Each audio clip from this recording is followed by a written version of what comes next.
At Sky's Edge is an arcade flight action game in the vein of Ace Combat, Hawks, and Project Wingman. I made it after watching Top Gun 2. This is the very first paragraph on the itch.io page for At Sky's Edge by Mackerel Sky. Clearly, we have a lot in common. To sum up At Sky's Edge, and I mean this in the best way possible, it copies Ace Combat's homework, but does so selectively.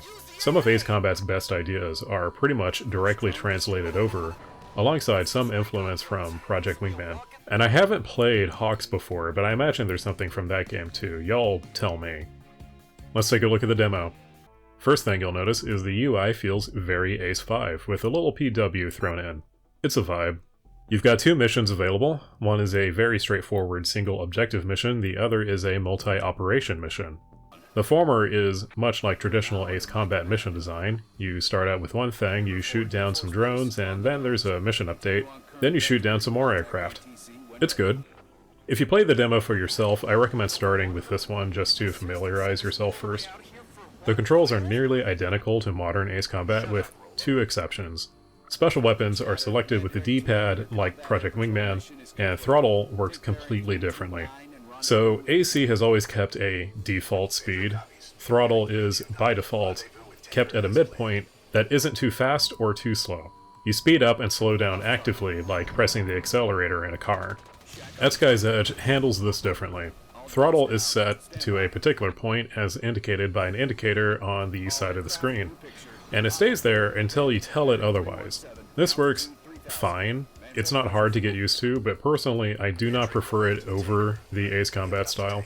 First of all, my muscle memory just doesn't vibe with it. It feels unnatural. Second, this system doesn't allow you to actively air brake. This means that turning is, a bit slow. You'll really feel this with the Phantom, but less so with the other two available aircraft.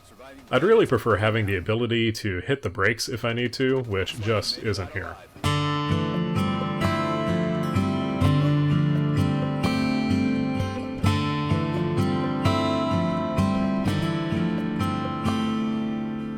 Another thing you may notice immediately is that the missile tone is very, very loud. Good luck! Turn the place into a fortress. Providing close air support is going to be a challenge. Copy that, Doc. Nothing we can't handle. All tanks forward! If you found that annoying in Ace Combat, it's much, much worse here. I appreciate not having ambiguity when there's missiles flying at you, but if I had my way, I'd tone it down. Get it? Yeah, anyway. Before I move on to the second mission, let's talk special weapons. If you've played Project Wingman, this will be familiar. You've got a set number of hard points on your aircraft, and some of them can only accept certain munitions, and this varies by plane. The weapons themselves are varied, even adding variants to the standard missile, such as heavy or high maneuverability. Therefore, you've got some flexibility when it comes to your loadout, depending on the mission. It seems to me that, because of this system, the intention is to have missions designed with particular approaches in mind, making you switch up which aircraft you take out depending on the needs of the operation. The not MiG-29, for example, has basically no ground attack capability and would be terribly suited for Operation Grand Slam, which features mostly ground targets.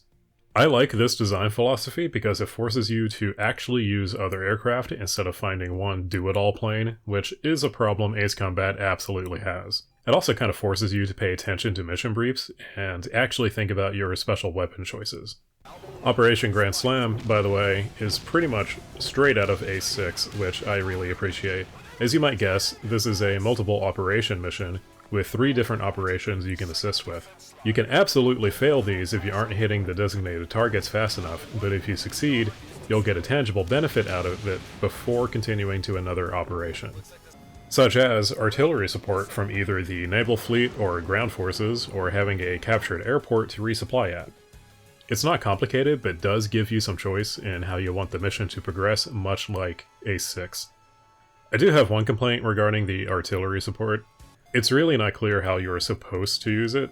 You press select to bring up the target reticle and then, I guess, press up on the D-pad or press select again. It's not visually clear what you're supposed to do or if you've done it correctly, and it takes a while before you can see the effect regardless. I think maybe you should workshop this feature a little bit, Mackerel. Now then, some minor things I'd like to highlight. The voice chatter is quite good, and also pretty much like Ace Combat and Project Wingman. The voice acting is decent, and it's immersive. Keep it up. What do you mean no more reinforcements are available? We're sending ducks out here! Alpha 1 Condor Tower, taxi to Catapult 1 and stand by. Hurry up, we're behind schedule. We're gonna take back our country, boys! Let me at him! Woo! Woo, woo, woo! Iris 3, shut up! Shut the hell up! We're in front Enemies of the locked on. Alliance, goddammit! Let's show them what we're made of! Mako flight engage. Watch for ground fire and stay cool, ladies.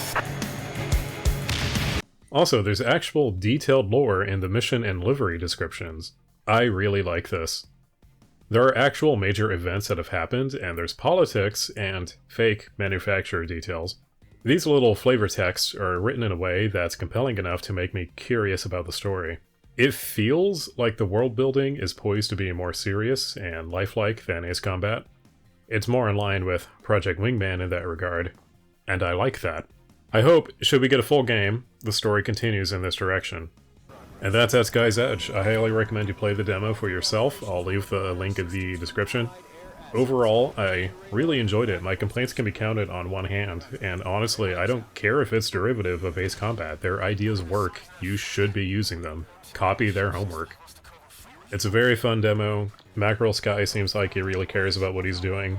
And considering how few people are making Ace-likes right now, he needs the support. If you do play the demo, there is a survey at the end. It's a Google form. Be sure to do that if you do play the demo. I'm sure Mackerel Sky is reading all of these responses, and it could help shape the future of the game. Anyway, subscribe if you like me and what I do, check out the social links in the description, leave a like, all that stuff. And I'll see you next time, Aces.